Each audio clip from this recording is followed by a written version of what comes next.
ఒకప్పుడు ఆకాశంలో ఎగిరే శక్తి ఉన్న పర్వతాన్ని కూడా లేపగలిగే బలవంతుడెవరో తెలుసా? అవును, అతడే మన ప్రియమైన హనుమాన్.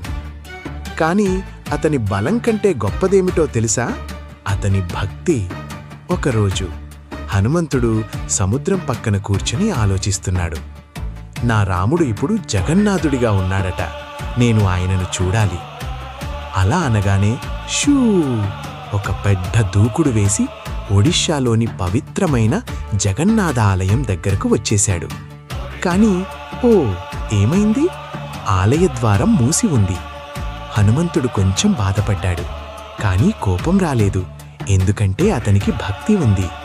అతను కళ్ళను మూసుకుని చెప్పాడు, ప్రభూ, నేను నీ సేవకుడిని, ఒకసారి నీ దర్శనమివ్వు. అంతే. ఆలయంలో అద్భుతం. ఆ సమయంలో లోపల ఉన్న జగన్నాథుడు తన భక్తుడి స్వరం విన్నాడు. ఆయన చిరునవ్వు చిందించి చెప్పాడు, అతడు నా ప్రియమైన హనుమాన్, అతనికి ఎప్పుడూ నా దగ్గరే స్థానం ఉండాలి. ద్వారం తానే తెరుచుకుంది. ప్రేమబంధం.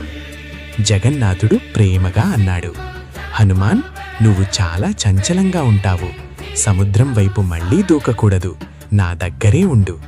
అలా ప్రేమతో ఒక చిన్న సంకెళ్ళు వేసి తన దగ్గర ఉంచాడు. ఇప్పటికీ అక్కడ బేడి హనుమాన్ మందిరం ఉంది. బేడి అంటే సంకెళ్ళు. అది శిక్ష కాదు, అది ప్రేమ బంధం. కథ ముగిసింది. కానీ సందేశమేమిటి? నిజమైన భక్తిని దేవుడు ఎప్పుడూ వింటాడు. మంచి మనసు ఉంటే తలుపులు తానే తెరుచుకుంటాయి.